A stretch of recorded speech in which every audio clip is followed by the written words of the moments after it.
Okey, hari ni kita nak cuba tukar PCB board universal yang jenis macam ni lah. Kita punya board dia macam ni. Dekat sini pasal dah tak boleh on. Switch dah on Kita dah tak boleh on. Kita try lah tengok macam mana. Kalau okey, alhamdulillah. Tak okey, kita tahu lombong.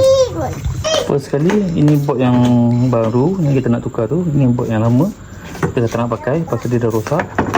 Kita kena cari live dengan neutral dulu. Dengan neutral. Live neutral. Kita kena pakai multimeter lah. Okey, bila korang dah jumpa live dengan neutral, coklat dengan biru ni, pakai multimeter tau. Jangan main agak-agak lah. Salah wire pula kan. Korang try on. Okey, mana kalau boleh on ni, maknanya tak ada masalah. Kita boleh sambung ke next step. Tutup dulu. Untuk brand LG ni, ini adalah air masuk. Ni water level sensor. Air masuk, water level sensor. Untuk brand LG lah. Brand lain saya tak tahu. Pasal saya bukan technician pun. Kita try DIY je sendiri. Ingat air masuk, water level sensor. Tengok wire dia. Ni sama tak? Ni air masuk, water level sensor. Itulah wire dia. Nanti kita akan tukar dia punya pump. Dia punya ni, angin ni. Dekat board ni pun sama. Ni air masuk dua ni. Yang ni untuk water level. Yang penting coklat ni tengah, biru dua-dua ni tak kisah. Yang ni warna hijau dua-dua kan. Jadi cucuk je mana-mana. Ini tak ada masalah. Ni senang je. Okey, dah masuk dalam pin pin ni ada sekali dalam kotak, tak payah beli dah. Memang dah siap. Okey. Ni ingat hijau ni air masuk. Jadi mana-mana pun tak apa. Cucuk sini. Cucuk sini. Okey. Ni biru cair, biru pekat dengan coklat. Ingat coklat tengah.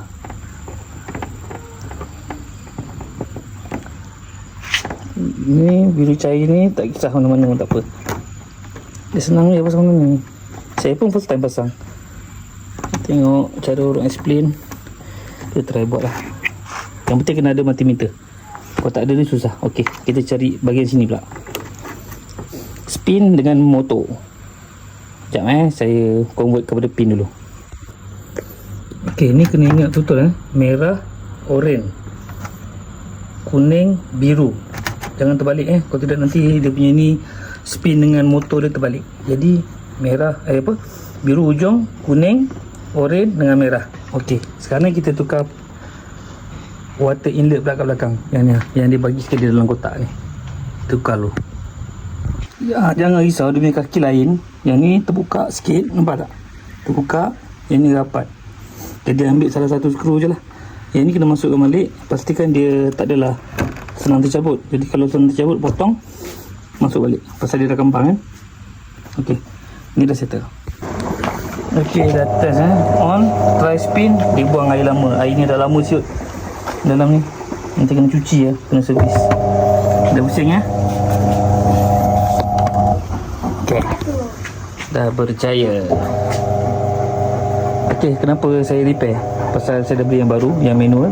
Yang ni saya bagi dekat rumah mak mentua saya punya homestay. Jadi ini dekat homestay punya lah. Saya parking kat sini. Saya bagilah. Saya repair, saya bagi sini. Okey, jumpa lagi. Better korang save dan share. Pasal anytime nanti korang akan perlukan video ni. Bukan sekarang, mungkin 2 tahun, mungkin 3 tahun akan datang, baru korang akan guna video ni. Jadi better korang save ataupun share. Bye bye. Okey, dah test basuh benda berjaya. Nak sabun dengan banyak tu. Ni dia test kat luar tu. Nanti dah settle, kita letak kat dalam. Terima kasih kerana menonton. Assalamualaikum. Bye bye.